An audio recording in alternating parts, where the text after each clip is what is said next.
Good evening, where it is here, everybody. Or technically, it's morning here. That was a terrible intro, but we're just going to keep rolling. Welcome to the AEW Dynamite Modcast review. I'm joined, as I always am for these, by the indefatigable Dory. Wow, really stretching our $5 words today, aren't we, Adam? I know.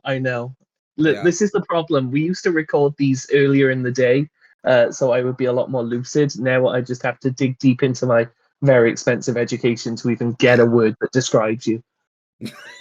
Lucky me. Welcome everybody to another week. It's been a sad week. Adam, I think you'll agree. Yeah.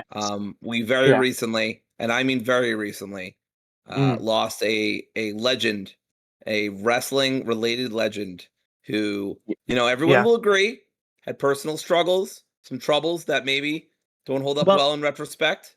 Yeah, but ultimately the problem will leave was a lasting impact on the wider world as well as wrestling. So yeah. I mean, just you have such a shock. have to make sure. You have to make sure whatever struggles he may have had in his personal life, that it didn't detract from the art that he showed, to the world, because he is one of the best to ever do it. Yeah, no, absolutely. I mean, sold out millions of stadiums. So many people went to go see him live. I mean, he was just a standout amongst all of his peers. And so giving too, really. Yeah, nobody had a bad word to say about him. That's right. We are, of course, referring to the sad passing of Mr. Ozzy Osbourne. Of course, there would be no one else. No, exactly. No. WWE legend Ozzy Osbourne, I should say. WWE Hall of Famer Ozzy Osbourne. That's right. We'll miss you, brother.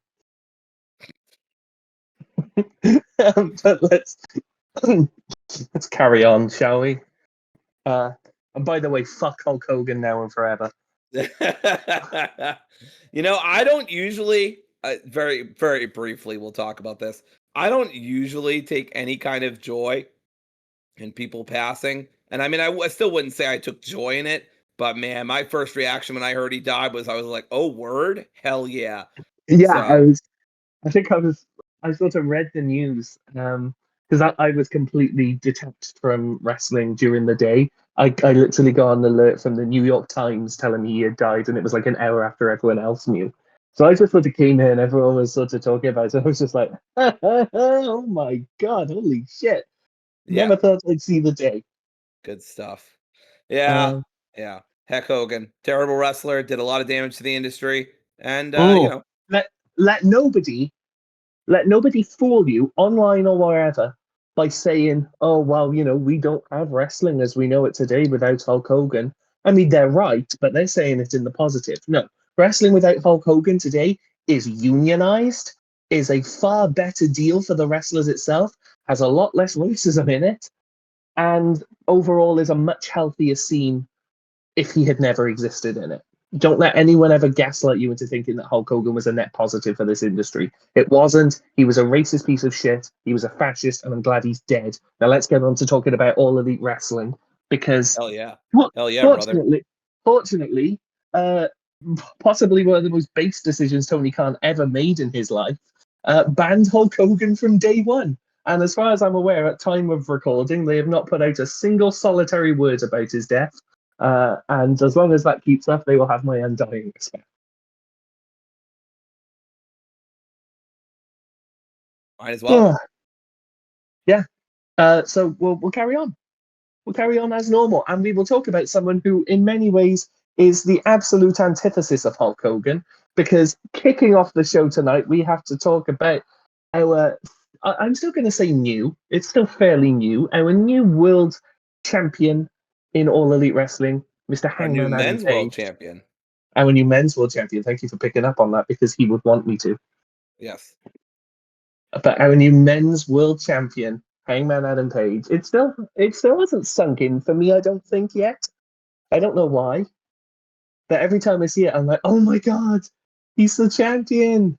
You know what I mean? I still get that excitement from it. It's like that, Fairly Odd Parents episode where like Timmy wakes up and it's Christmas every day, except we haven't reached the point where like you gotten tired of Christmas. I'm still on like, holy shit, it's Christmas. Yeah. I get what you mean. We're like Yeah, we're like at New Year's Day, but you still have the Christmas spirit. absolutely. But walks in, everyone pops, loud crowd tonight. I think the loudest since the residency started, even more so than the first crowd. But Renee sort of catches up with him. Well, we should talk about actually. They did make the announcement. I did. Did you know that this was happening? What? The tag team tournament. No, they never announced it. Nope. Because they were like previously announced or whatever, and I was like, was it? Because I keep up pretty fastidiously with AEW, and this was the first I was hearing of it. So not to say that it isn't great, and we will get to the sort of opening match of the tournament in a minute, which was absolutely brilliant. But they were like, yeah, as previously announced, there'll be a tag team, and I was like, fuck off! Did you previously announce that? They definitely didn't during Collision, and I don't think they have on. I don't think they had online. I could be No, wrong. I hadn't read anything about it, and it seemed to catch everyone else that was watching off guard as well. So, it is what it is. There was a bit of discourse going into the show actually about they haven't announced much for the Dynamite. Is this a good idea? Which I don't really care either way. History will not remember. Especially with a show that's sold out anyway, as this show was. History will not remember. Oh well, there were only 2 matches or 3 matches announced before the start of the show. History will just remember what happened on the show, and there was a lot that happened. Yeah, it was a pretty packed show. Some surprising angles that happened later in the day, in the show, that I think we'll talk about later. But Mm, this was great. They basically started off with you know uh, Hangman coming out and eventually went backstage and uh, I think MJF showed up, yeah. and I love when MJF calls him Seabiscuit. And basically, just reiterates a lot of what before that he's gonna prove a point. He's gonna beat him inside that squared circle. He's not gonna call him up. He's not gonna call him up, caught him off guard, catch him off guard. And Hangman's like, shut that shit real down. He said, you're not Yeah. gonna Well, goad me into giving you a match. If you want a match, you're going to use that contract or you're going to earn it. And I know that you don't have the guts to do either because you're a child, a facade, and a gutless coward. Holy shit. he absolutely read him like a book. It was like, oh, it was basically like MJF sort of like it sort of reminds me. This is such a niche wrestling reference. I don't know whether you'll know it, but it reminds me of Disco Inferno talking about Cody Rhodes a few years ago. Yep. Saying like oh well I was blah blah blah blah. Talking his shit. And Cody just goes, stop. You have done nothing of note. You have drawn $0. It's like, oh, absolutely ruined him, cooked him as I was going to say as the kids would say, but I am 24, so I suppose as I should say, which pains me to no end. We're getting very philosophical at the start of this, aren't we? It's But the either stench. way, It's the uh, stench of death all over the wrestling world, and we should talk about absolutely. the Death Riders, because Hangman faced Wheeler Yuta as was previously announced for this show. One of the few things that was, and everyone was sort of like, in an ideal world, this will go maybe 2-3 minutes. We'll get a little bit of stuff in, but he should get thoroughly outclassed, outmaneuvered, and killed by Hangman Page. And everyone was like, oh, it'll probably go like 10 minutes because, it's Wheeler Yuta and everything has to be a back and forth. No, they did the good thing. It went 3 minutes. Hangman killed him dead, or, buckshotted his head off. Really good piece of business, this, I thought. Yeah, I liked it as well. Showing a dominant champion is great. I'm mixed. I have to be real. I'm mixed on them continuing stuff with the Death Riders. I think it has a point to it, and I think we'll get great matches out of it. I just don't know how much I need this. But on the same, by the same token, I'm not like against it either. I'm just kind That's of like, fair. I'd rather Hangman move on to something else because it feels like that's what they're But constantly saying, like Death Riders are done, yada yada. But Well, the thing is with that though, I agree with you. In an ideal world, I agree with you. But there's sort of two problems with that. One is that you do have to set up the Death Riders crumbling a little bit, first. You got the stuff with Darby and stuff like that. I don't mind them using Hangman as that. Basically, saying I'm the champion and Moxley being sort of a not a petulant child, but refusing to admit that he's wrong. I get all that. But two, more importantly, I think is for the reason why we're still doing Hangman versus the Death Riders is that the next pay-per-view is Forbidden Door. And not only is it it's difficult to do AEW storylines in Forbidden Door season, but a lot of the top Forbidden Door talent I believe this is the first time Forbidden Door has been this late. So it's the first time that they've been doing a build to Forbidden Door while most of the top guys in New Japan are stuck doing the G1. So they sort of just need to fill time, as bad as that sounds. They aren't going to have access to a lot of New Japan talent until at least the bulk of the G1 is done, which is not going to be for another 2 weeks yet, if I'm not mistaken. So you kind of just need to bite the bullet and be like, well, what do we have on hand to do a bit of a storyline before we build up to Forbidden Door?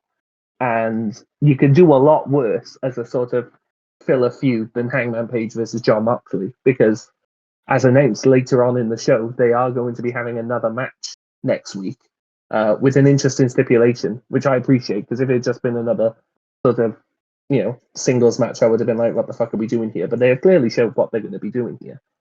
But yeah, that's sort of my 2 cents on why we're doing this. And I get it.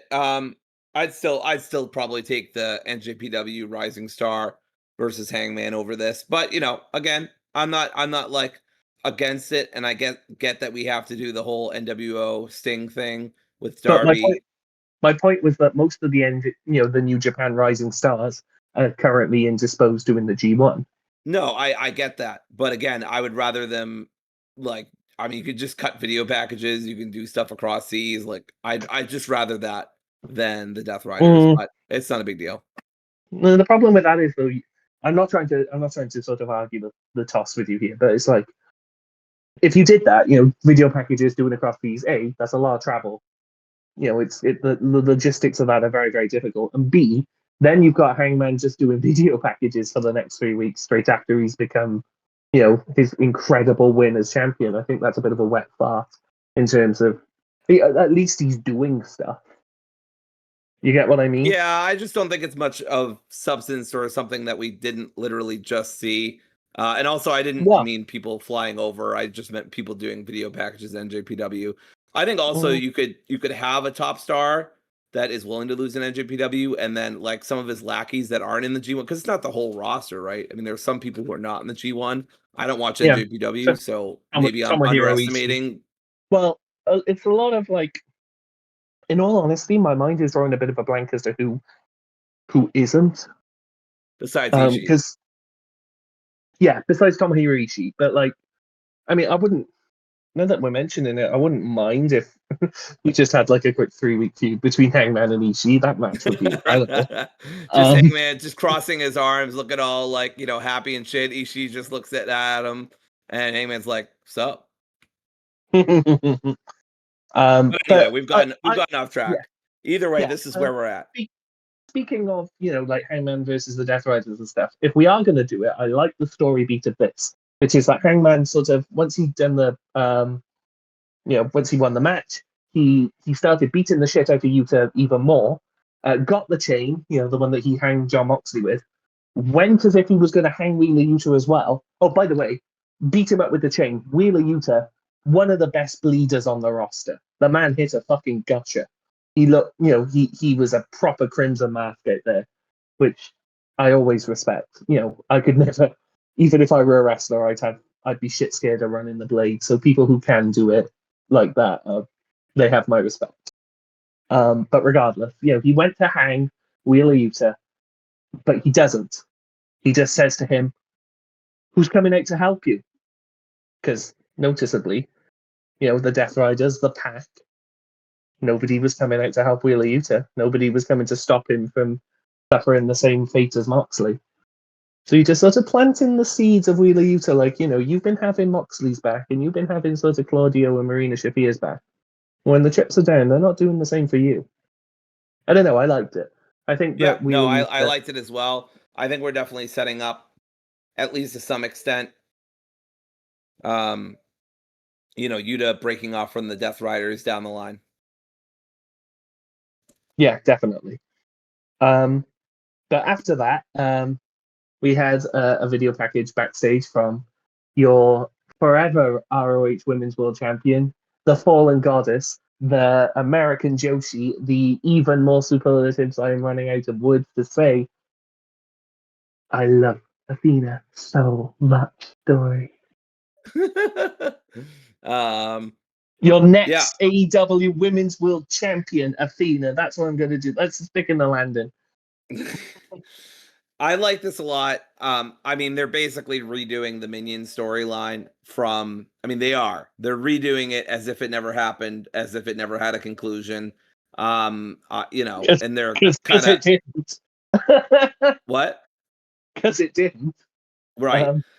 But they're basically starting it over from square one, is what I'm saying. They're pretending all that shit with Billy and her didn't happen. At least so far. I'm sure down the line, maybe they'll do callbacks.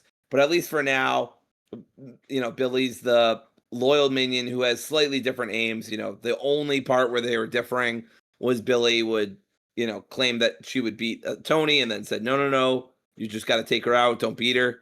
And then Tony In definitely would have come fairness, out and said, she's in too young fairness, for me. She hasn't even hit puberty yet, so she can't take me out. in fairness, what I will say is I'm not the most avid Ring of Honor watcher, but as far as I can tell, that is pretty consistent as to what Billy has been since she lost at Final Battle. She has been the loyal minion once again. So it's not like they're back to square one. They're still doing what they've been doing for the last few months. You could argue they were back to step one 6 months ago, but since then, it's that's just what they've been doing. Yeah, they've been stuck at step one for 6 months, but either I, way, I I'm still glad think that. I don't know how What's we up? get there, but I still think she's winning. I still think Billy's beating her at Death Before Dishonor. Yeah, I want to say that she is, but after Final Battle, I don't want to get my hopes up. Are you going to Death Before Dishonor? Because it's not too far from you, right? Okay, so let's talk about this for a second. I have a little rant. So Oh I was boy. supposed to go to the fucking Philadelphia residency. Yeah. Tickets opened up while I was at work, so that was problem number one. I'm not supposed to have my phone out, and I tried to get on the site despite like not supposed to be on my phone, so already like have a problem here. And then I don't get in trouble, but still, it's in the back of my mind. And then I'm trying to get on there and trying to get a ticket, and like at first I only see the VIP, so it's like hundreds of dollars.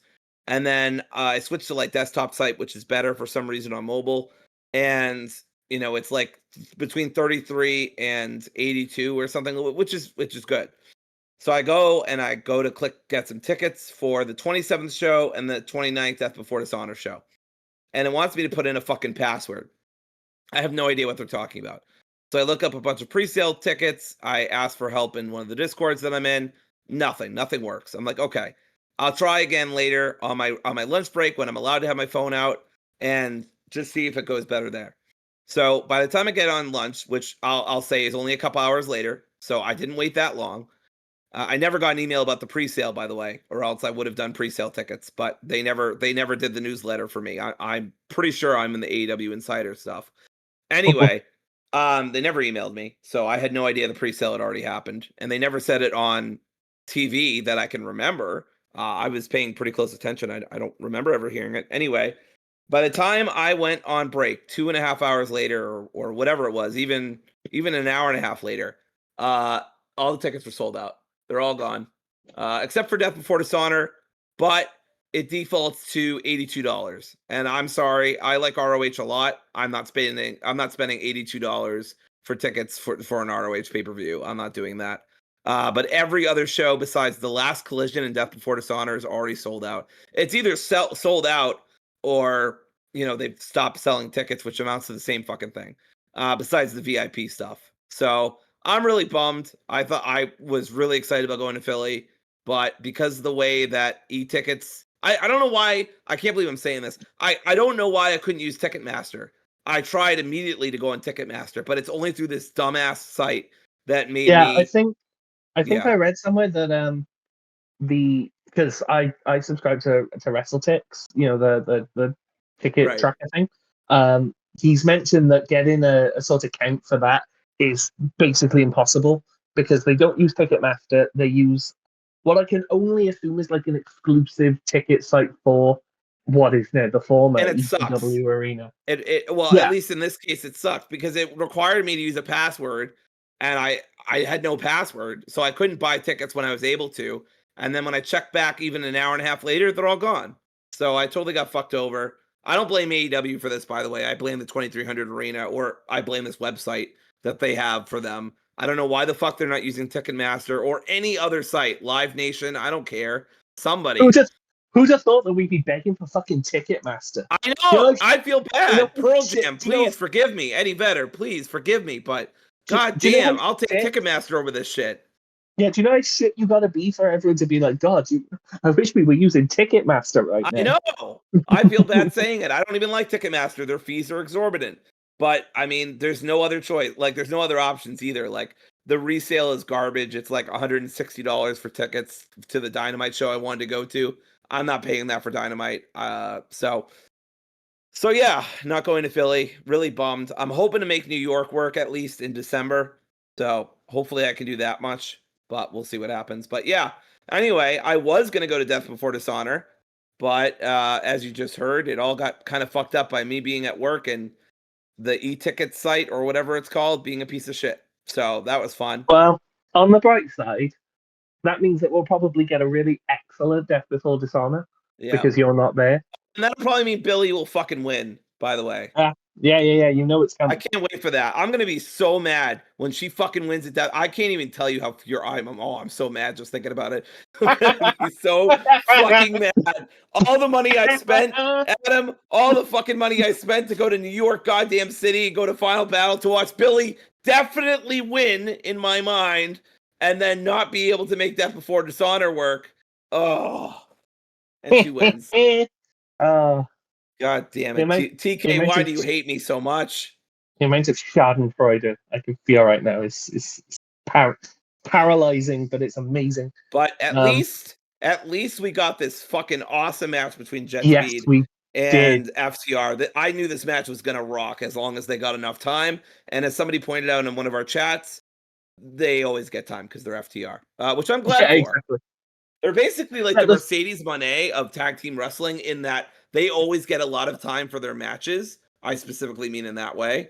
Um, but God, I don't think Dax and Cash can dance. But anyway.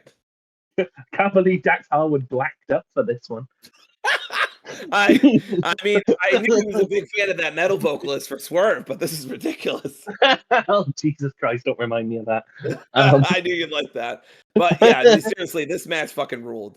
Go. I've been talking for a while, so Adam, you talk about it. Yeah, no, this match was absolutely incredible. And it was one of those things where it was like they only announced it like less than half an hour before it happened, so you barely get time to even hype yourself up about it when it's there. First of all, want to say FTR are great babyface wrestlers. But they are like the Bucks in that when they're babyfaces, I'm like, oh yeah, you were great babyfaces, and when they're heels, I'm like, oh, you should never fucking be babyfaces ever again because the FTR heel work that they've been doing over the past sort of God knows how long they've been doing it now, maybe 3, 4 months. Just been stellar. Yeah, Um, it's been so and much better than their babyface work, and their babyface work isn't bad. I completely agree. It's just like the Bucks. Like I like when the Bucks are babyfaces and I can root for them, but they are so much better as conniving, shit-eating heels. yeah, it's like the tragedy of Bucks and FTR that necessary for them to have a feud means that you do have to turn one of them babyface Right. when At they this both point, I do. would rather the Bucks than FTR, but I Well, also think the Bucks should get one last run, which should be a babyface run. But yeah, I think that's where they're going with it. But anyway, yeah, that's no, that's another thing. No Bucks on this show, right? yeah. I guess they're so poor they couldn't even make it to the show. Yeah, they ran out of Uber money. But there were a couple of people sort of notably absent from this show. Like there was, I mean, obviously, there was no people like Omega. There was no Mercedes on the show. I mean, I get that she just lost, at All In, but we haven't seen her since. No, was there? I'm just trying to think. Was there any Okada? There was a little bit of Okada, yes, briefly. Obviously, Takeshita's in the G1. We'll talk about Will Ospreay's appearance later. But yeah, there were quite a few sort of top stars missing, which is just testament to AEW's roster that they can still put on a great show while having basically half their main event roster just not around. Yeah, not to mention the stuff with Ospreay, which we'll talk about soon. Yeah, exactly. But anyway, yeah, we keep getting to sidetrack. We need to talk about this match because some of the work that was going into this match, it's just one of those things where it's like you have a heel team that are doing a stellar heel work in FTR, and you put them against quite possibly the most baby of baby face teams in the division right now, which is Kevin Knight and Speedball Mike Bailey. And they're just going to have a really excellent match. It's just impossible for them not to. There were so many just kicks from Speedball. I don't know where to start. Their feet are just incredible. Some of the most educated feet in the business. Those they got a doctorate and a master's and a PhD and all the rest. They really do. There was a lot of sort of offense based around the legs, and some of the dragon screws that they were busting out in this match. That was the thing that I made a note of. Just some of the dragon screws were quite gnarly.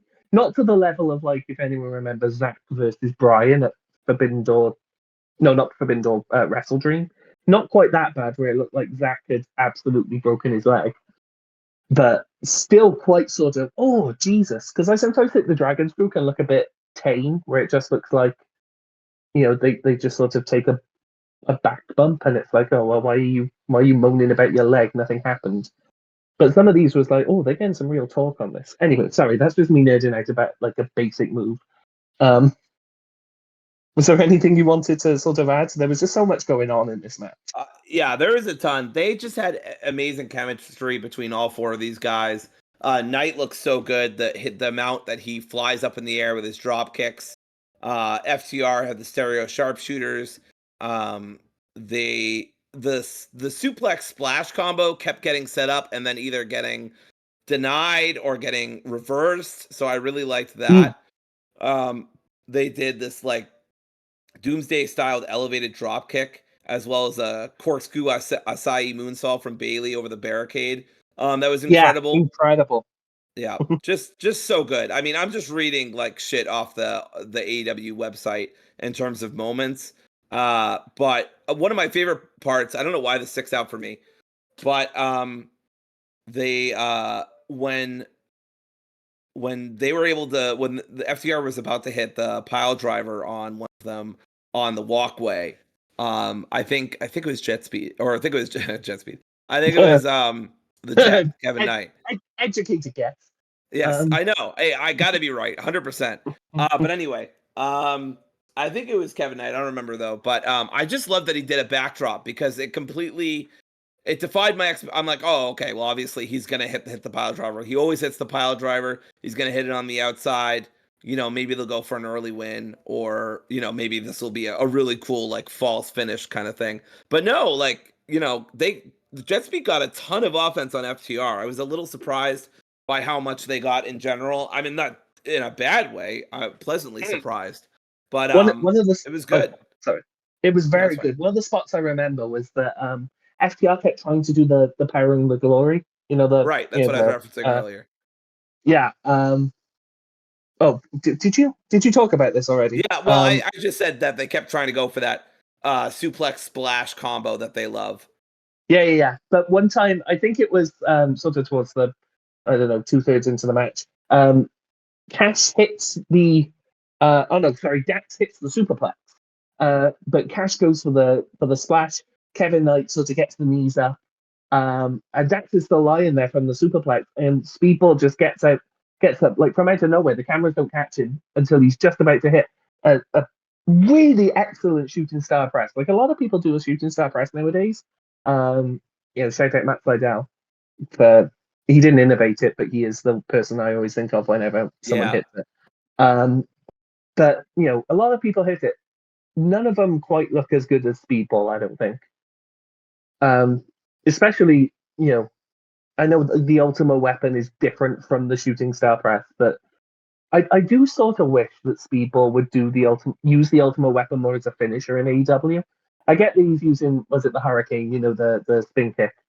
But the Ultima weapon just looks. Is that what he's calling it now? Yes, that's what he's calling it. It's obviously a reference to Adventure Time, which he loves. But he used the Ultima weapon predominantly as his finisher, I think, in TNA. And it just looks it just looks brutal every single time. It looks like, that would end a match, 100%. Yeah. So, yeah.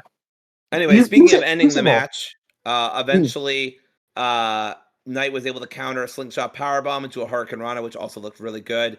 Bailey hit Dax with a penalty kick, and then they were just about to win, but Dax reversed their victory roll, grabbed the tights, and Stoke, of course, helped with the crutch. FTR won, as I figured they would, but I'm not mad about it. This was a really great match. I feel like it put over JetSpeed big time. Yeah, I agree. Made JetSpeed look really, really good. And in all honesty, they've looked really good since they started teaming together. Yes. I thought they would win this because I thought that we would get, some sort of cope interference going on. But no, as it goes, FTR. Oh, we should mention this was part of that tag team tournament, so they progressed into the semi-finals? I believe it's semi-finals. I could be wrong. Yeah. I don't think it's just semis and then I think that was the quarterfinal match. So into the semis, winner gets a tag team title shot at Forbidden Door. So the fact that FTR won here makes me think that they're probably going to win the whole thing and then maybe beat the Hurt Syndicate. Just because, we'll talk about the segment now because Stokely gets on the mic and says, Adam Copeland belongs in prison. I'm not a wrestler. How dare you put your hands on me? He's a cancer to AEW. He's not wrong. This is the thing. The best heels are right. Right. And also, this crowd booed the shit out of him. Don Callis levels of heat for the man. So fair play. But Adam Copeland comes out. Stokely tells them to cut the fucking music. And they do, but it doesn't matter because the crowd are singing it anyway. Very sort of 21 Chris Jericho coded that. Yeah, I was just thinking that. I was wondering if you were going to make that reference. Which I do appreciate. By the way, Cope has to be on Forbidden Door in some capacity just because you aren't ready for a packed O2 arena to sing that song. I wonder who he would fight. I don't know. I presume it's got to be either like a rising star or an old timer, relatively. So the problem with what I was about to say is that there are too many people on the list above Cope for it to happen. But there is like a 1% chance that it's Copeland versus Tanahashi. Yeah, that's what unfortunately, that was my first thought too. I don't want it to happen because there are so many other people that Tanahashi should face. Top of the list, by the way, being Katsuyori Shibata in like a full 20-minute match. Because they cannot just have that 5-minute match at Wrestle Kingdom. I mean, it almost doesn't matter. It almost doesn't matter who Tanahashi faces at Forbidden Door because I'm going to cry either way. Right. But I mean, yeah, I've seen people say that it could be Omega. I don't think so. I'd be surprised if that would happen. You know what? I would love to see Clark Connors back after that one match he's had, or he's had a couple matches, I guess. But, right. No, sorry. I wasn't saying for Copeland. I was saying for Tanahashi. Oh, Omega. For Tanahashi. Sorry, I was so confused. No. Yeah, I mean, that makes a lot of sense. If anyone can get a fucking 5-star, um, then it would be Omega, right? So I don't know. Yeah, I don't. But regardless, but Copeland has to be on the show because we're going to sing the shit out of his theme song. Anyway, but Stokely sort of says that we made it very clear you're not to get within I don't know whatever it is 20 feet of FTR or whatever, so you stay there. And Cope says that's fine, I don't need to get involved because I cut myself a business deal, and the people I've cut a deal with, they are in the business of hurting people. I did not see this crossover coming. No, neither did I. But I've seen some people be like, oh, this doesn't make sense. Why is he doing business with heels? First of all, I'm not convinced that Hurt Syndicate are heels anymore. How can they be heels when they are getting just bonkers reactions and have been since the beginning? They've always been sort of tweenerish in my eyes. And secondly, who says Cope is a babyface? Honestly, it's a bunch of tweeners. I mean, like, Yeah. Hurt Syndicate have always been baby facing it up or healing it up based on who they're like. They're. I know we've talked about this before, but their feud with the Outrunners was absolutely heel tinged, and their stuff with the Patriarchy was pretty tweenerish. Like, it went back and forth depending on who they were talking to, what they were doing. I just think they're. I know they're controversial. I think they just like to hurt people, and I don't think they care about the crowd one way or the other. And if the crowd loves them, great. And if they don't, whatever. Like, it doesn't matter to them. They're here to hurt people, get championships, get money, and that's it. They don't give a shit. Yeah, they're businessmen. That's the whole point. Right. I get that they can't call themselves the Hurt Business, but the ethos is still there. It's a business, man. Yeah. I Like, mean, they always say we are in the business of hurting people. So, yeah. the little wink, wink, nudge, nudge. Mm. But But they beat the. We should just say wrap this up. It's the Hurt Syndicate beat the fuck out of the FTR. FTR run away. Coke tried to spear Stokely again, but he pulled a security guard in the way, that and security guard sold the fuck out of that spear. That was he good. did. It was like he got broken in half, which is, to That be was honest, more than Coke's spear deserves in 2025. Damn. I'm just saying. Adam, I'm I just have saying. one word for you, my friend. Cope. Bobby Lashley was in the ring. Are we still pretending that Cope has a good spear? Anyway, I mean, that's beside the point.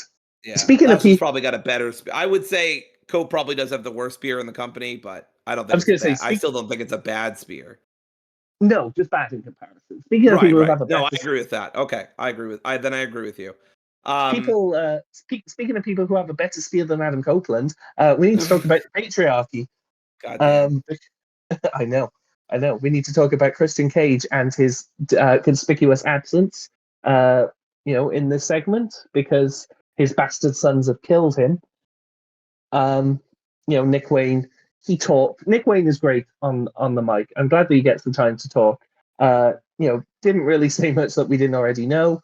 Did drop the nice line that we're going to show what we're capable of when we're uncaged, which I thought, okay, I see you. But I will confess I wasn't focusing too greatly on this thing. I was focused on two things. One, whenever Nick Wayne isn't speaking, he's constantly mewing, which get over yourself, boy. And second of all, mother. She wasn't even wearing the same kind of dress she was wearing last I week, know so she just has aura. She just has that's true. presence. Infinite aura. Infinite aura. So I I loved I still this. think If I, they're calling themselves uncaged, I kind of love that. I think it's a great pun, and I support it.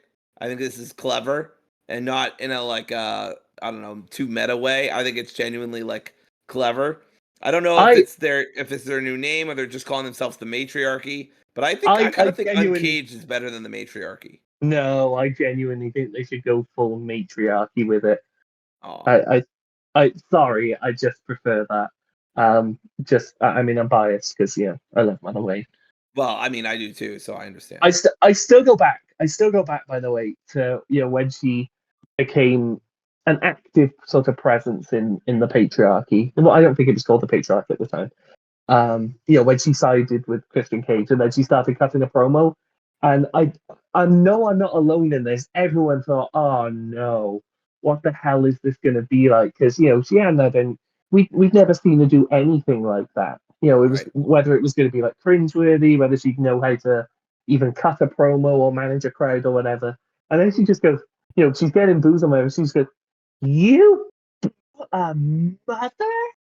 How dare you? And I was like, oh no, my fears are completely assuaged. She's got Yeah. it in spades. Yeah. So that was her origin story. We are also looking at the origin story of John Moxley going fucking absolute batshit. Yeah. More batshit than I guess he already was. But basically, after this promo, unless there's anything else to say, which I don't think there is, Mm-mm. Moxley basically, as AEW themselves said, promised to right the wrongs of All in Texas. He's not. He's like, I'm ready to go again. Why are you avoiding me? The credits don't roll. This movie don't end. The cowboy don't run off and ride off into the sunset. And yeah, I mean, this kind of set up what happened later on the night. But at the time, I was like, no, they're not gonna. Like, this is a swerve, bro. Like, we're not gonna actually do a rematch between them. Because I didn't think they would just. I didn't think Mox would put over Hangman again. But more fool me, because I mean, I underestimated how much Mox loves Hangman, which I already knew he did. Yeah, this is the thing, right? This is like the overarching sort of backstage, behind the curtain story playing out here. Is that John Moxley absolutely adores Hangman Page? Thinks he is like the best thing since sliced bread. Thinks that he's like the best wrestler in the company. Wants to put him over endlessly. So yeah, it makes complete sense when you look at it like that. Yeah. The next segment, I'm gonna be real, worked the fuck out of me. It really did. It really Because did. I was sort of watching through my fingers, thinking, "Oh no, no, so Osprey Billy." comes out and at least in kayfabe says that his appearance hasn't been cleared in advance and flew himself over and knocked on his door and you know all that stuff. I don't really think that's actually true, but Osprey's like, I want to give 5 minutes. I want to talk to the audience. And then Osprey brought up his neck.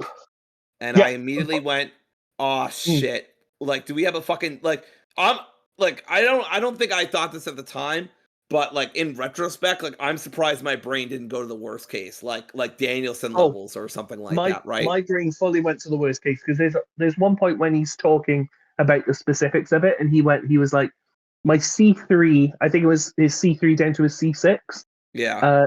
He was like, my C3 down to my C6. When he said that, legitimately a chill like ran down my spine. When your whole body goes cold. When it's like, if I was standing up, I would have had to steady myself. That's how I felt because I was like, oh no, when you start talking about specific vertebrae, nothing, there's no good answer to that. But as it turns out, it's not as bad as it could have been because he said that he has herniated discs in his neck, which is, first of all, I know people who have had herniated discs. It's painful as shit. Fair play to the man for even walking with herniated discs, let alone wrestling like 30-minute epics in stadiums and whatever. But second of all, it is way, way easier to fix than anything else, related to your spinal column or anything like that. Like, this is the best case scenario for someone who has a neck injury, because Right. he even said like he is hoping to be back in time for Forbidden Door.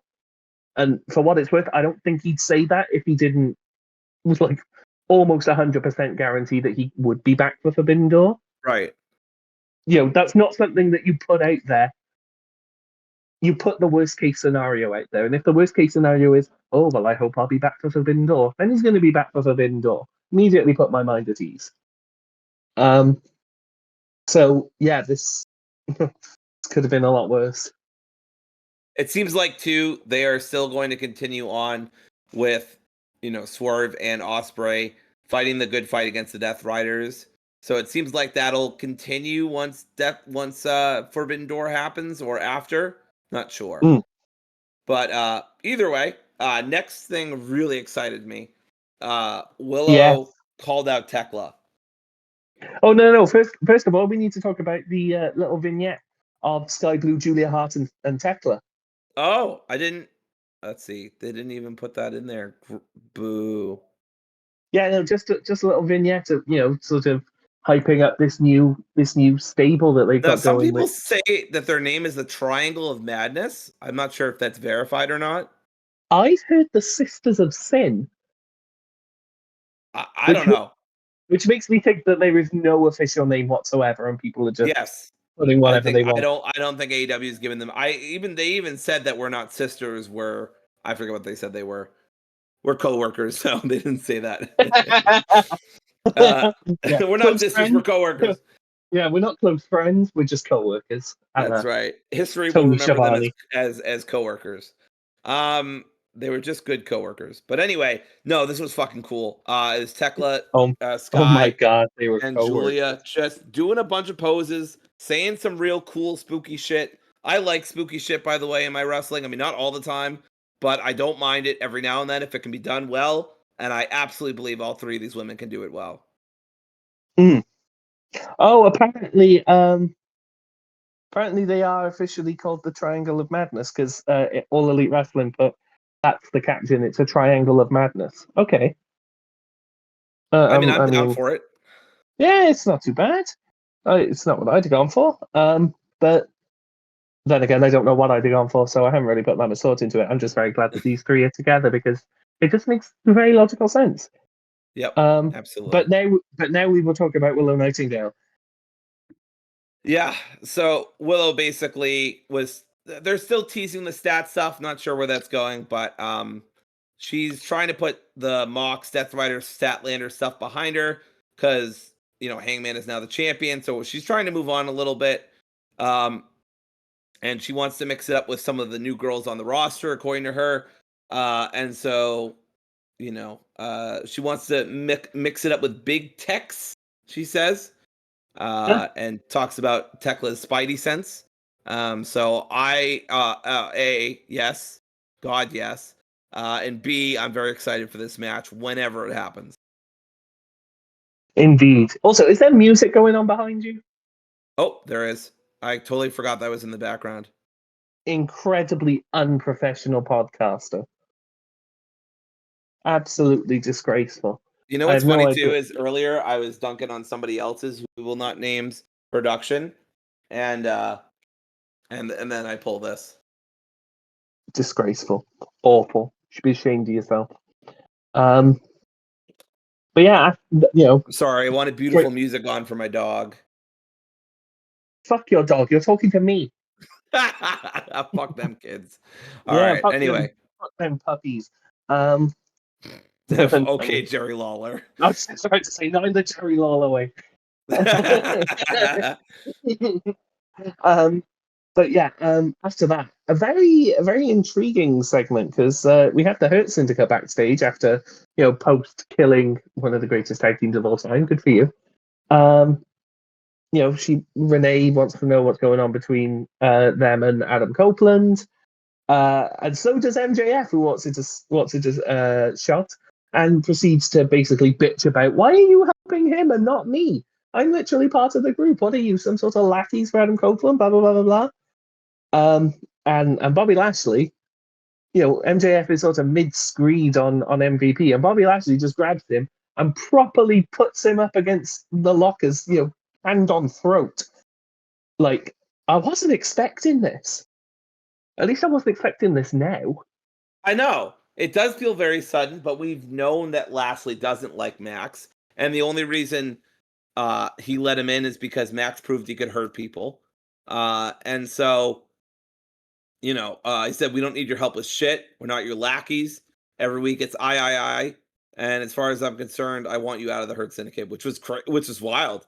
I don't know if this is setting something up or it just is what it seems. Shelton didn't fucking give him anything. MVP didn't even like back him up at all. I don't know where this is going. I thought for sure that the Hurt Syndicate would. See what's so fascinating about the story, and I don't mean this in a bad way at all. Every time I think the story's going to zig, it zags, and vice versa.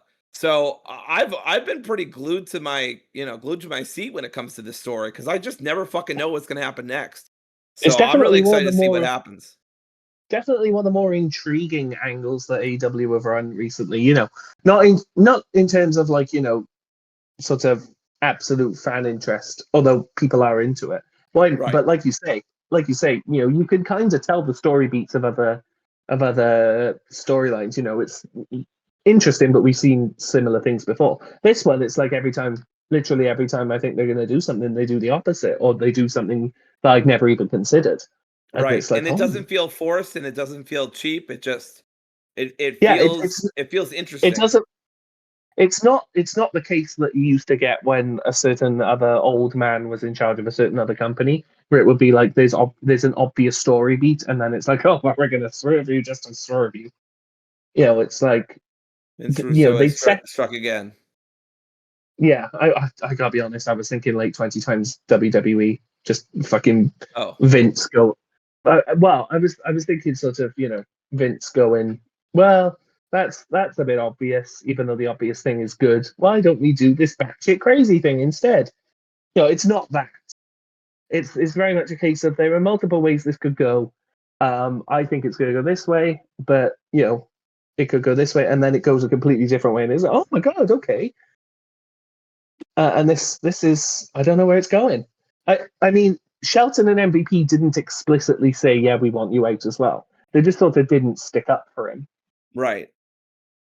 So you could argue that he is still in the Hurt Syndicate. There's just a bit of internal beef, but we'll see. I imagine we'll find out more next week, as the phrase goes. But after that intriguing little segment, there we had. Uh, uh, I believe this was an eliminator match, right? This wasn't just a normal singles. Uh, let's see. For Tony, yeah, it was a eliminator. Yep. Yeah, so we had Timeless Tony Storm versus Billy Starks, a sellout in any arena, if you ask me. Hmm. Love both of these women. Um, with Athena in the rafters, in the royal box, as it were.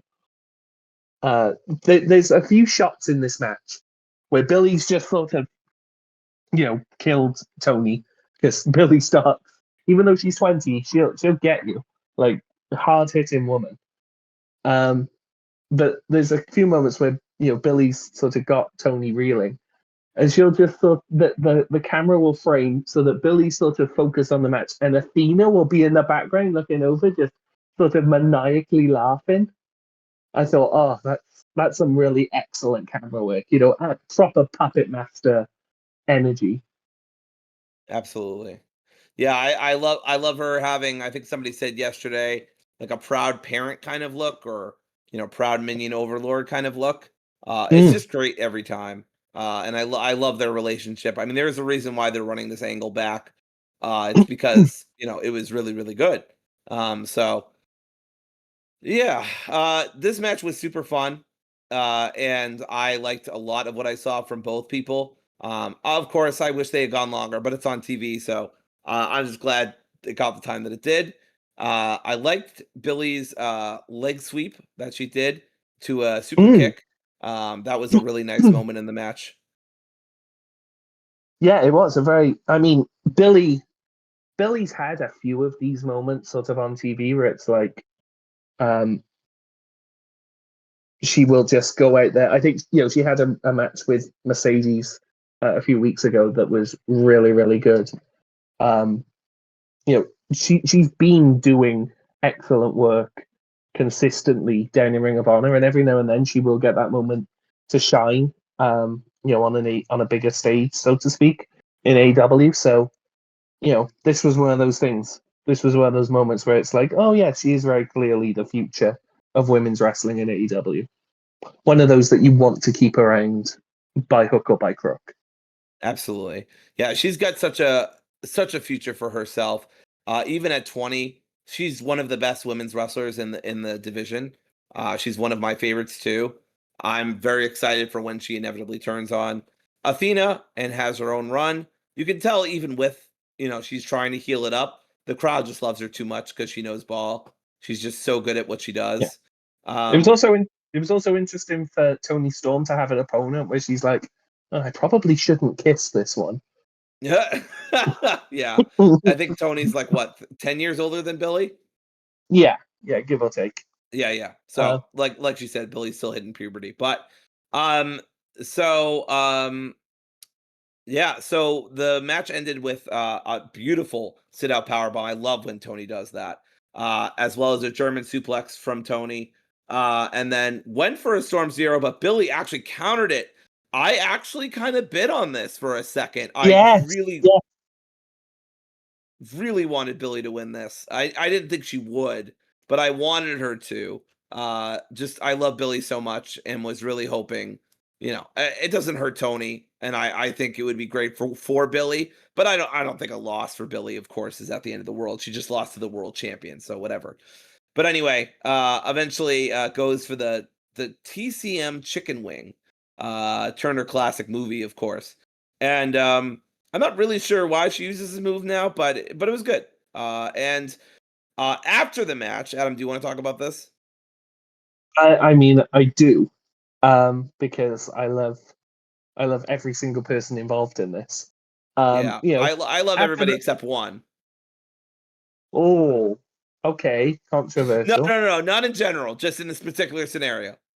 Oh right, okay, I see what you mean. Yes, in that case, we are in agreement. Yes, yes, But Billy, after the match, Tony's won. She's sort of triumphant.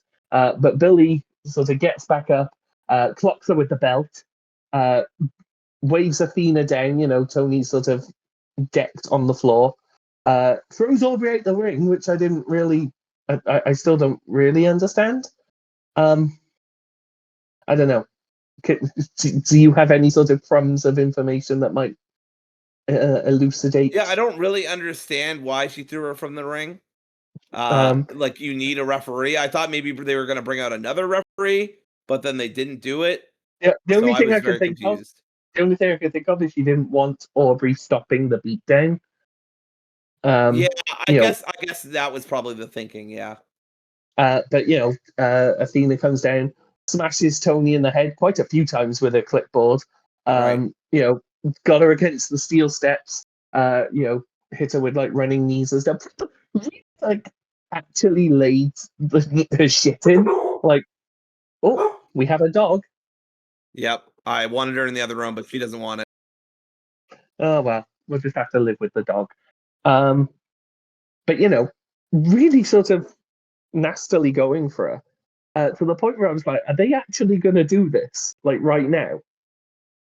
You know what I mean? Like normally I'd be like, oh well, they're going to set up, they're teasing the cash in, but no. But she was beating her up to the point where I was like, are they actually just going to do this? But alas, they roll Aubrey back in. She's about to cash in, but Alex Windsor comes down and rescues Tony Storm, and that's what you were referring to in the sense of, I love you, Alex Windsor, but how fucking dare you block us from Athena as Women's World Champion? I assume, by the way, that Yes. Dory Sorry, has gone to. forgot to unmute myself because my dog. Hey, Yeah, I was going to say. quiet. She's getting brought back to the room. That's what you get, bench. Anyway, she's a female dog, so it makes sense. Anyway, whoa. So Alex, yeah, from my heart, fuck you. Not cool. Respect the forever champion. You should have let her win. But yeah, obviously, Alex Windsor was great. But I just, I was like, I felt like I was in fucking Rogue One. We were this close to greatness. We were this close. We were on the verge of greatness. But yeah, But this obviously one, we're not getting it on a random fucking AEW Dynamite, I guess. yeah, I don't mind, because I do think that Windsor will probably be the challenger for Tony Storm at Actually, I wouldn't mind. They did perhaps set this up on social media today. If it's Windsor versus Mercedes, I think Windsor is facing one of Mercedes or Tony at Forbidden Door. I think if she faces Mercedes, there's every chance she wins. I don't think she's winning the world title though. But regardless, you know, is it Athena versus Alex Windsor on Saturday? It is. I mean, that match will be fucking incredible. There's no way in hell that isn't incredible. But as it stands, fuck you, Alex Windsor. But also, I love you. Yep, completely agree. Fuck you, Alex, but also you're great and you do the pro wrestling really well. Arguably gave Jamie Hayter her best match of 2025. So, good job. That's true, actually. Well, I don't know. I like the Mercedes match. I do too. I do too. I think did they have they had that match up until like was that before the Mercedes match with Jamie? I think it was, right? Yeah, it was, yeah. Yeah. So anyway, maybe just up to that point. But I also love the Mercedes match. That was also really great. Regardless, this was good stuff. Yeah. And so was the next one. So was the next one, but I just don't like disqualifications. I know they don't happen a lot in AEW. I know it makes sense for the context. I'm just gonna make this my bugaboo, my bugbear, and I'm just gonna say I don't like disqualifications. It's really bugged me.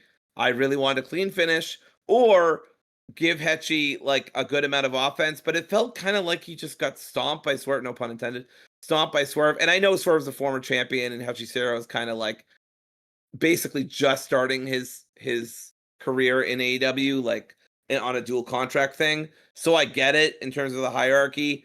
If we're gonna do this qualification finish, I would rather have Hetchy have gotten more offense on or overwhelmed Swerve with his submission prowess. But I don't know. I don't like DQ finishes. I almost never like them. It's just something that it just feels very unsatisfying to me, even if it's narratively appropriate. I'm not saying it's always bad, but it's just something that generally I don't like. But it was still a pretty good match. But if I had to point to the weakest match, ironically, I was very, very excited for this match, so kind of a bummer. But I'd say this was probably the weakest one. Yeah. For me, it's a case of it's probably the weakest one. I mean, in ring, the weakest one is Hangman versus Wheeler, but I feel like that's kind of cheating. That accomplished more. Right. Narratively speaking, that was way more satisfying than this. So yeah, I probably agree that this is the weakest match on the show. But that is A, due to the finish, and B, due to the fact that basically every match on the show was really good. You had the main, you had the incredible tag team match, by far and away match of the night. Yes. You had the women's match, Tony versus Billy, really, really good. Just you got to have a worse match on the night, and this was it. Not to say that for the sort of 10, 11 minutes that they weren't putting on some really good wrestling for us. I think Swerve Strickland would struggle to have a bad match with anyone. Same for Hechicero. I love Hechicero. I banged that drum for eternity now. That Hechicero is phenomenal. But I loved him even before I saw him face Zack Sabre Jr. in person, and then ever since then I'm like, yeah, he's one of the best in the world. And I'm I'm still very hopeful that he will go on to do really great things in AEW now that he is dual contracted. I think putting him in the Don Callis family is great because with basically no exceptions, going in the Don Callis family is always a net benefit for people. Yep. I mean, the only person who could maybe make the case is Mark Davis, but that is basically due to the fact that as soon as he got in the family, he got very badly injured. Yeah, that's such a shame because he was having some cool moments, and I remember when he did that 4-way match on Dynamite, and you and I were like, "God damn, like Davis is really good." Yeah, I mean, all this to say, get well soon. Get well Yes. soon, Mark. We love you. But, you know, I'm really excited for Hechicero to carry on in AEW. Swerve Strickland is a megastar. I'm really looking forward to that Okada match whenever it happens. I mean, there is part of me that says, fuck New Japan, just do it at Forbidden Door because I'm going to be there. Um, can we just talk just briefly? Um, You know Oh boy. how you went to Forbidden Door last year, right? And the main event of Right. Forbidden Door last year was Swerve Strickland versus Will Ospreay, which was a pure AEW main event on a crossover show. Worth mentioning that was by far and away the match of the night. Because of course it was. It was Swerve versus Ospreay. All that to say, I would not mind whatsoever if, say, this is like a 10, 11 match card. If we get like 5 or 6 New Japan versus AEW matches, and we have like 3 or 4 pure AEW matches, I get some people would be like, oh, well, that's just Lil Bro in, New Japan. And like, yeah, I don't want the fucking House of Torture stinking up half of my show that I paid like over £100 for. Fuck off, Gator. You haven't earned that right. Absolutely. Like, genuinely, I don't know. I crashed out quite hard over Dominion last month. Um, Yes. I I I was like, I cannot believe I'm watching New Japan in 2025, having got tickets to a New Japan show and thinking, oh fuck, what have I paid for? You know what I mean? I'm like, half of the fucking roster is in the fucking House of Torture vortex, including David Finlay, who is like one of the few people that Gato has actually managed to improve over the past 5 years. Like, and he's out there putting on a dog collar match that stunk. And I'm like, oh Jesus Christ, I'm having to watch these people in 2 months. So, like, I really, really would not be mad whatsoever if Tony Khan just went, look, you are a failing brand right now. You do not get to force yourself onto 15,000 paying customers in the O2 with your House of Torture bollocks. You will put Shingo on this card. You will put Suji on this card. You will put Tanahashi. You will put Boltin Oleg, David Finlay, and like 1 or 2 others. And that is all you are getting, my friend. You can fuck off out of here with that ghetto fucking. I mean, oh, you can fuck off with the House of Torture. Don't put Evil on my show. If Evil is on that show, and he's going to be on that show, I'm going to crash the fuck out. I will boo him out of England. I don't know. I don't know. I just, yeah, I would not be You mad feel better, Adam? whatsoever. I would not be mad whatsoever if half of the card is just pure AEW versus AEW. Because in essence, I am willing to bet that of the probably 15, 16,000 that they will get in that building, about 13,000 will have paid for AEW because it's an AEW show. I would hazard a guess to say maybe 3, 4,000 people are paying to watch New Japan, and the rest are purely paying to watch AEW. And I'll be honest, I'm one of them. I'm not paying to watch New Japan in 2025. Do you think Gedo's earned my fucking pound? Fuck off. God, the Elite versus Tanahashi and the Acclaimed. Why would you remind me of that? I still think MJF versus Hechicero is way overhated at 5.69. You all can fuck off. That was a solid match. Danielson versus Takagi was amazing. I don't remember Tony Storm versus Mina, so that kind of says it all. Zack Oh, I Sabre versus remember that Orange match. Cassidy was awesome. Tony The versus Mina ruled. Dare you? I don't remember it, to be honest. I'm sure it was good, but I don't remember it. I bet. Let's see. Wow, you just hate women. That's me. Women and Mexicans, you know. Call me 45 or 46, whatever we're at. AEW Fuck TNT me. title ladder match was great.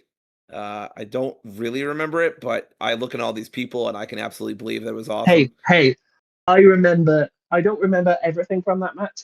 That was the best table spot in the history of wrestling. That is Uh, so goddamn smooth. Where Takeshita Luke Thunder bombs out Phantasmo through like 2 tables on the outside. that is like, it's ASMR for wrestling fans. It is beautiful. Now the next one's a weird one, Adam. It says Mercedes Moné defeats. I can't recognize that next name. Doesn't look like anybody in AEW or NJPW, but somebody names Steph A Nye Vay Choir. I don't know. Don't know. I don't know. I've looked her up, and she looks remarkably like the guy that Booker T jacked off to next to. I wasn't gonna say Jesus Christ. Weirdly, my memory fogs over. I don't think there was a match after that, right before Swerve Strickland versus Ospreay. There was not, and anyone who tells you that there was is lying to you. Absolutely, agreed. They just took a 20-minute break for everyone to go have a piss and get a hot dog. Absolutely, that's a 17-minute and 4-second break. Very specific, but that's what it was. And then, like you said, Swerve and Ospreay with a 9.23 compared to, like, what's the next closest one? Zack Sabre Jr. versus Orange Cassidy at 8.35 on Cage Match. Good Lord. Whew. But anyway, this has gotten, again, completely off the rails. Swerve fought Hechicero. It was a fun match. Etchy and Swerve did do some back and forth, sleeper holds and holds in general, cross arm bars. Swerve had some great transitions, but just as we're getting towards the end of it, Lance Archer hits the ring, attacks him, and of course, even Rick Knox was like, well, if I don't throw this out, I'm really on the Bucks payroll.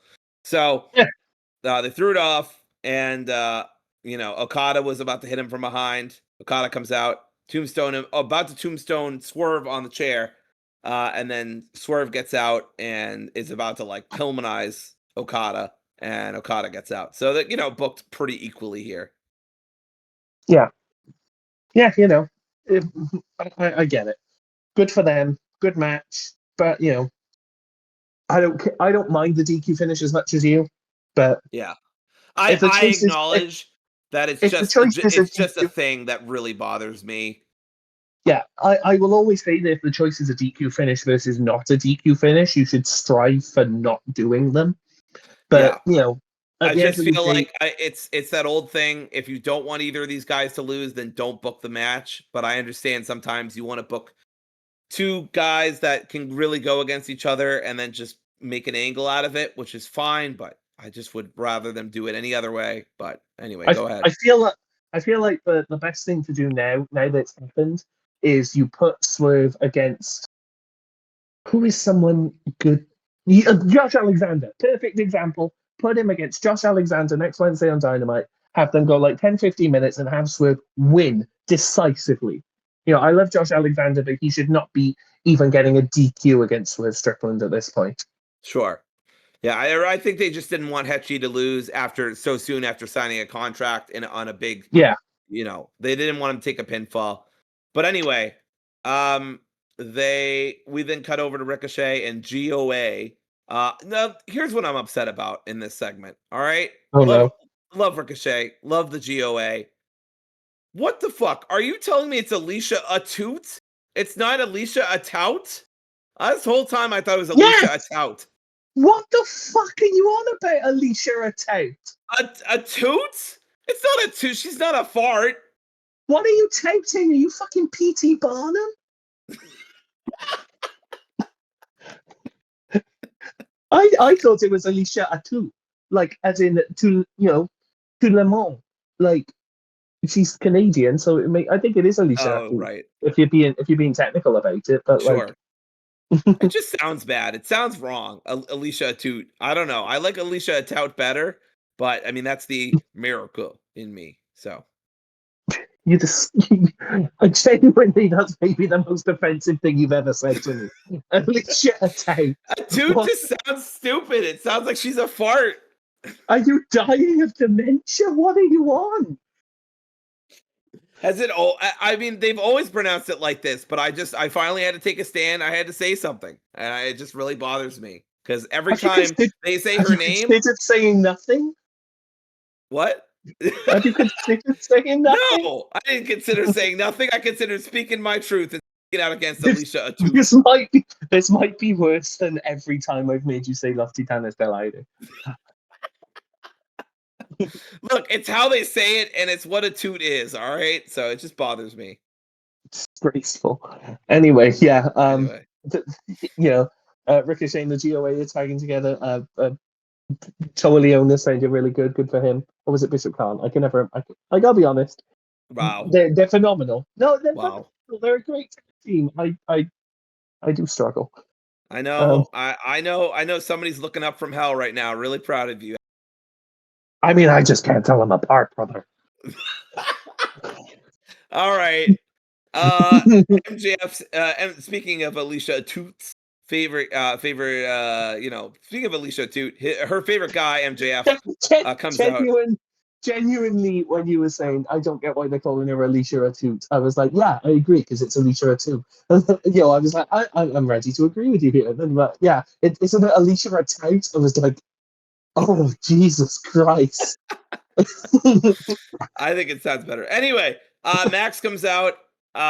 Everyone's like, oh, Max is gonna say this or that. I thought this was good. I know some people online were mad about it. He goes off on Bob, he goes off on the cowboy, and then Max comes out, and he says, much like that kosher pickle, I'm gonna keep it short, which I thought that, was that, funny. that is the only thing I do agree with some of the online criticism about. Yeah, That is the one gripe I have with this thing. People saying, "Oh, well, why is he invoking why is he doing the low hanging fruit to Jay Briscoe?" One, there was no way that MJF and Mark Briscoe were going to have a feud and not mention Jay Briscoe. And right. B, and two, I was going to do one and then B. Secondly, this is like the most respectful you could possibly be about Jay Briscoe. Yeah, he's Like, basically saying, I love Jay Briscoe, but you're shit. How come you didn't die instead of Jay?" You know what I mean? yeah, Like, no, it's like, okay, I can see why people would disagree, would object to that. But he's basically saying, if you're going to invoke Jay Briscoe, it's the perfect way to do it. Like, it's no secret that when Jay Briscoe was alive and tagging with Mark, Jay Briscoe won the Ring of Honor World Championship. I don't want to say that if Jay Briscoe was still alive, Mark Briscoe wouldn't win the ROH World Championship. We can't say that. But, like, it's no secret that people viewed Jay as the breakout star of the Briscoe brothers when he was alive. right. Like, that's that's Like Jay's the that's one who no won the singles titles. Like he's the one who really broke out and Mark wasn't. yeah, yeah, like Relatively. I'm I'm really happy that Mark Briscoe has had the run that he's had in the last Right. 4 to 3 years. But while they were still alive and tagging together, Mark Briscoe was in some ways, I'm caveating this, in some ways, to some people's eyes, playing second fiddle to Jay Briscoe. Yeah. And I think acknowledging that in the way that MJF has, and making it into a storyline, is what you should be doing in situations like this. It, this is much better than when, like, who is it? Because MJF's done this before, right? He's invoked like dead people before, right? Of course. You know, I can't remember who. God help me, who was it? I What can't which remember. feud? I can't remember. That's the thing, but I just know he's done I it. see. I mean, I remember with when he briefly fought Brian Pillman Jr. He invoked. Yes, that's the one. Okay. Yeah. That's the one. Yeah. Um, but he's a scumbag. That's what he does. But this Yeah. is like the least scumbaggy thing he could do with the story beat of Jay Briscoe and Mark being the brother left behind. It just makes sense. But the kosher pickle thing is the one thing I did have a disagreement with, because Mark Briscoe cut a really, really excellent, serious, deathly promo on Saturday. A really sort of you've done fucked up now, boy, kind of, you know, dropping the facade, dropping the jovial conglomeration. There is no word of the Right. day today sort of thing. And then to come out and immediately be like, you have a tiny dick. I was like, we're kind of going a bit backwards here, aren't we?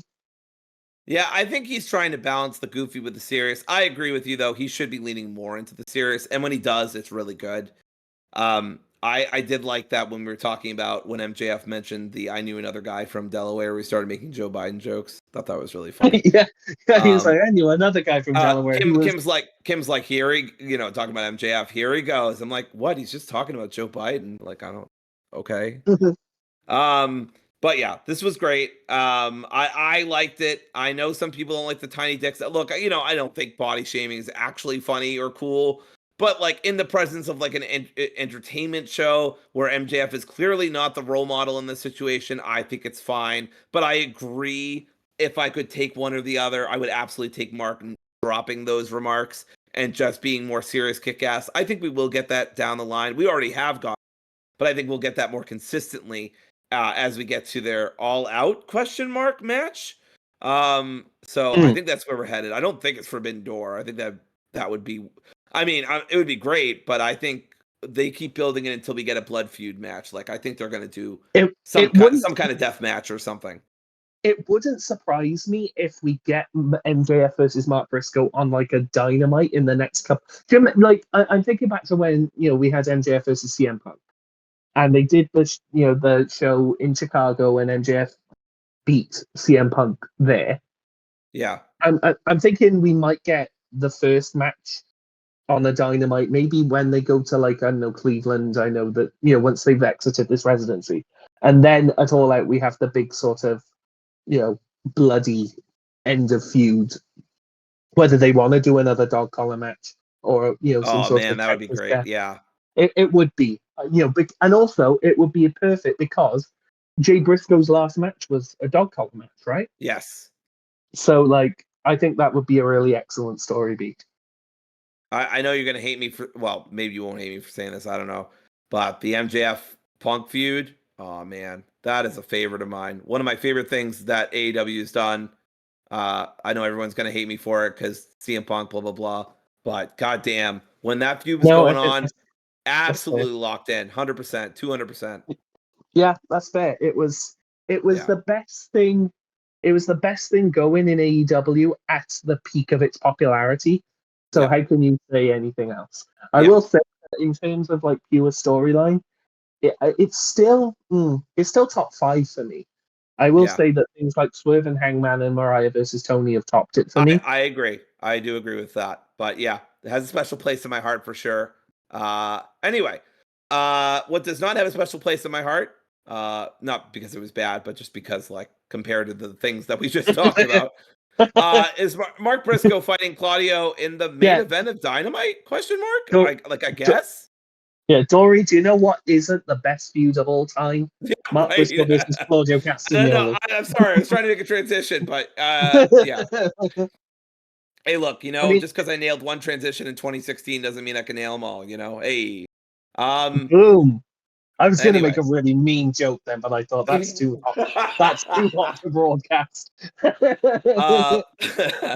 All right. Anyway, so this was a good match, but like, I don't know. It was a solid match, but it was fun. It was hard hitting. It was just kind of, I don't know. Just for a main event, I'd want more. I honestly would give I know, but then you can't do the Death Riders angle, right? But if I was going by like match quality, I would have given the tag team match the main event. But I mean, this was good. This was a solid match. I don't mean to like make light of how good this was. Like there was a lot of solid. I think at one point, like literally, they just slapped each other so hard. I'm like, yep, adding a quarter star right now. Like that's how good that one slap was. That one slap. But yeah, overall, solid match. Kind of forgettable. But anything you wanted to mention from this match? Only to say that some of the some of the sort of outside spots I love when Claudio does the swing into the barricade because it always looks great. Darby Allin was in the crowd. He didn't. I mean, I dare say he didn't really do much. Did he do anything actually? He just sort of. He didn't do anything. He stood there menacingly. Okay, He's just standing there menacingly. Okay, so they are going full NWO Sting on this. I said this last week. They are absolutely just they are building this very slowly, and they're trying to invoke the NWO Sting thing, which I'm totally in for. But did he have to buy a ticket? See, Like, that's my problem too. I think Darby didn't have to buy a ticket. I think TK's sending out some freebies because they're struggling to sell out a 1,200 seat amphitheater. So shame on you, TK. they papered this show for Darby Unbelievable, Allin. unbelievable. Incredible. Dying company, honestly. Mud show. Yeah. But yeah, that was the match. It was good. Lots of cool uppercuts. And second week in a row, Claudio's taken a pin, although he only took the pin via the most devastating move in all of sports entertainment. But I was fine with it. Solid stuff overall. But then, of course, we really just did all this so that the Death Riders come out, attack Briscoe, and then Yeah, Hangman came back out to a big pop because what I really appreciate, just to go off on a tiny little tangent, is that ever since he won the belt, AEW has done a much more focused job of presenting Hangman as like the protagonist of the company. He's the right. world champion. He is the main guy of the company.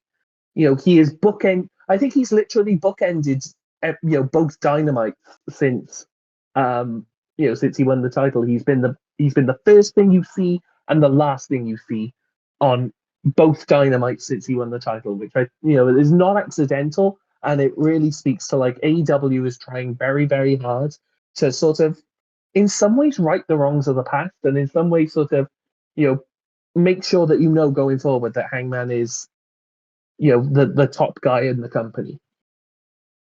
Yeah, completely agreed. They've been very good about this, and I've But enjoyed the run, as new as it is so far.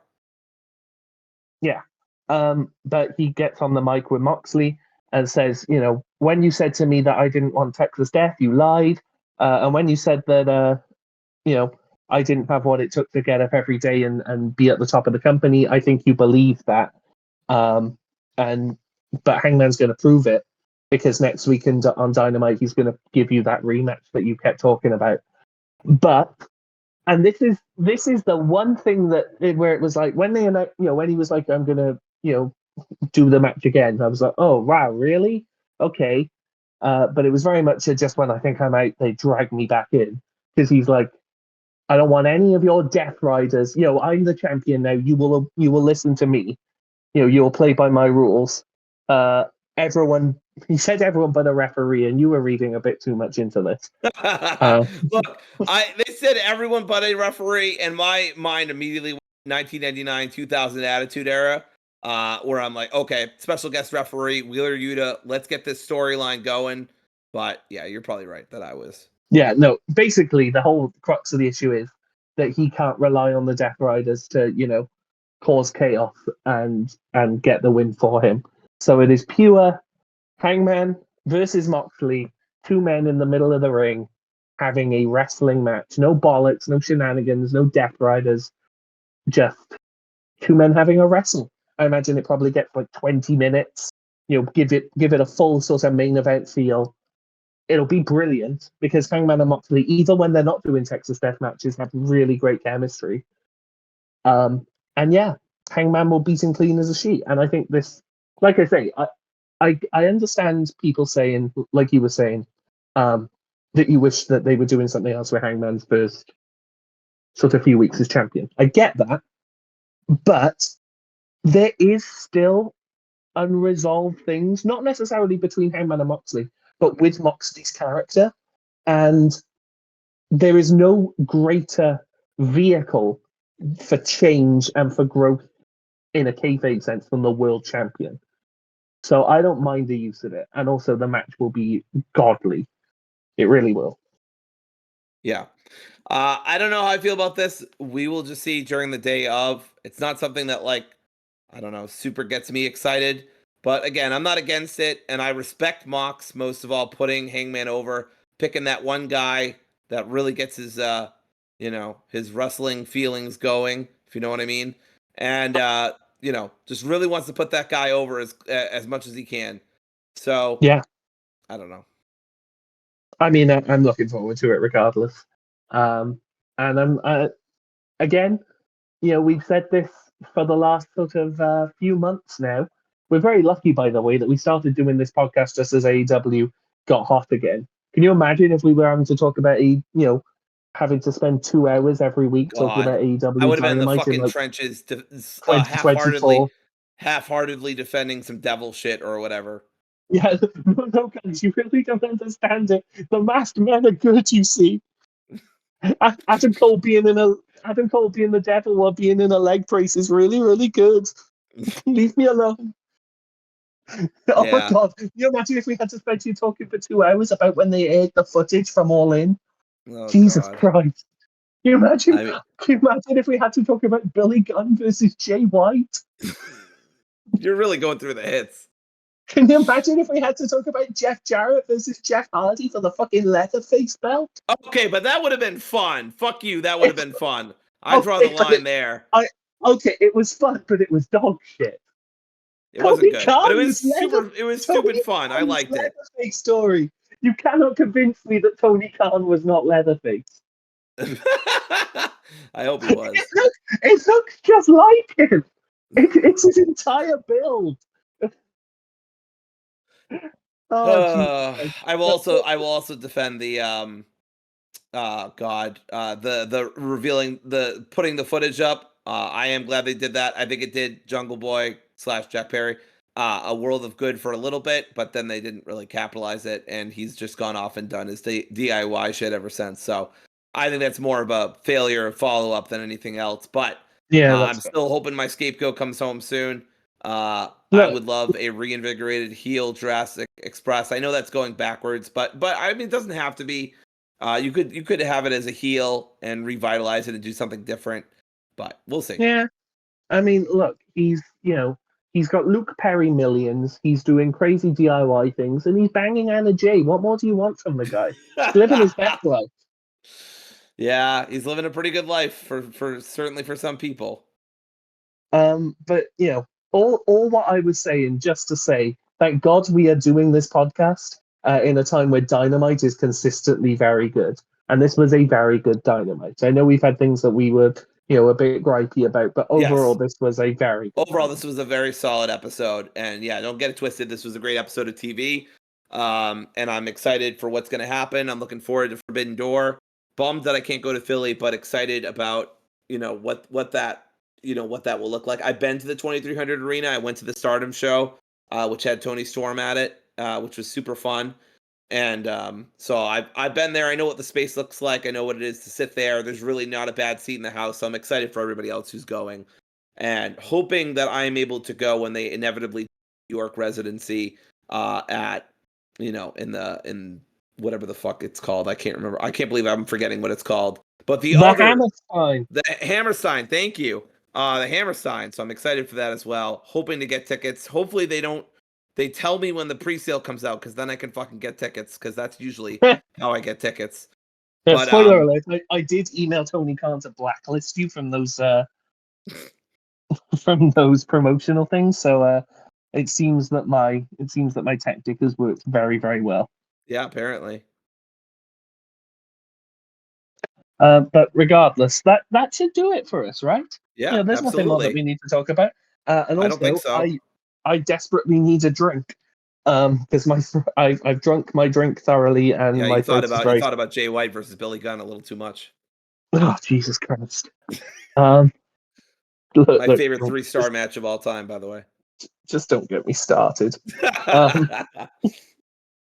But also 3 stars. You can fuck off with that. I was waiting for you to pick up on that. How very fucking dare you on that front? Hey, it's no Abaddon versus Julia Hart. What can I say? Oh, Jesus. Anyway, what a way to end talking about the absolute depths of despair. I know. I swear we like AEW and we love this show, but yeah. I'm trying to think, have I ever been in person to a bad AEW match? Oh, yeah, God, yeah. Mercedes versus Britt. Oh, Jesus Christ. This is such a good way to end the podcast. I'm really excited that we're doing this. Oh, and also, this doesn't get enough hate because of everyone loving Tony Storm. I was at the Dynamite in Cardiff before All In 2024. They had Tony Storm versus Soraya on there, and it was dog shit. And we all just thought that we were just happy to be there because we never get any shows. But I want to put that over. You know, I watched it afterwards, and it is bad because Saraya is a bad wrestler. But you know, sorry, Saraya. You know, I know you've been through a lot, but also please don't get in a ring ever again. Or if you are going to, please do it away from my eyeballs. Yeah, I mean, her podcast has been the best thing she's done in years. It really has. Mostly because it's getting good quotes from people. She's an excellent podcaster. You know, good for you. You can be the new oral sessions now that Renee Paquette is too busy to do it. Yeah. Sorry. Oh my God, I didn't even think about how that sounds. Sorry. Oh no. Right. Okay. That should wrap us up. Thank you, Dory, for joining. I don't even think that's PG. Oh no. I'm sorry, Saraya. I didn't mean it like that. Yeah. Okay. Bye. Yeah. So like, comment, subscribe. You know, do all the things. I'm sorry. Bye. Tremendous.